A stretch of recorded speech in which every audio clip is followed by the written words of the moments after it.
ડાંગ જિલ્લાના ઐતિહાસિક અને પરંપરાગત ડાંગ દરબાર મેળામાં વહીવટી તંત્રની મોટી ચૂક થઈ છે. ડાંગ જિલ્લાની ગોલ્ડન ગર્લ સરિતા ગાયકવાડની અવગણના કરવામાં આવી હોવાનું સામે આવ્યું છે, ત્યારે આમંત્રણ નહીં આપતા દર્દ છલકાયું છે. ડાંગ દરબાર મેળામાં સ્થાનિક આદિવાસી કલાકારો દ્વારા પરંપરાગત નૃત્યોએ પ્રેક્ષકોને મંત્રમુગ્ધ કરી દીધા. ગુજરાતી લોકગાયકની પ્રસ્તુતિઓ થઈ. લોકગાયક ભાવેશ આહિરે તેમની જોરદાર અને ઉત્સાહભરી પ્રસ્તુતિ આપી, જેણે વાતાવરણમાં નવો જોશ અને ઉર્જા ભરી દીધી હતી.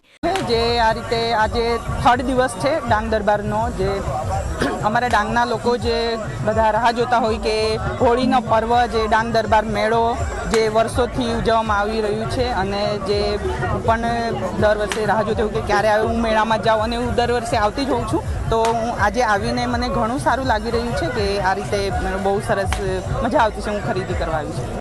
ડાંગ દરબાર મેળામાં ગીતો અને લયબદ્ધ પ્રદર્શને પ્રેક્ષકોમાં ભારે ઉત્સાહ જગાવ્યો હતો. આ કાર્યક્રમ દરમિયાન જિલ્લા કલેક્ટર શાલિની દુહાને પણ વિશેષ હાજરી આપીને કાર્યક્રમનો આનંદ માણ્યો હતો. તેઓની હાજરીએ કલાકારો અને પ્રેક્ષકોમાં વધુ ઉત્સાહ વધાર્યો અને મેળાની વ્યવસ્થા તથા સુરક્ષા પ્રત્યેની તેમની સંવેદનશીલતા અને દૂરંદેશી વ્યવસ્થાપનને લોકોએ સરાહી હતી. કૌશિક પટેલનો રિપોર્ટ, હિન્દ ટીવી.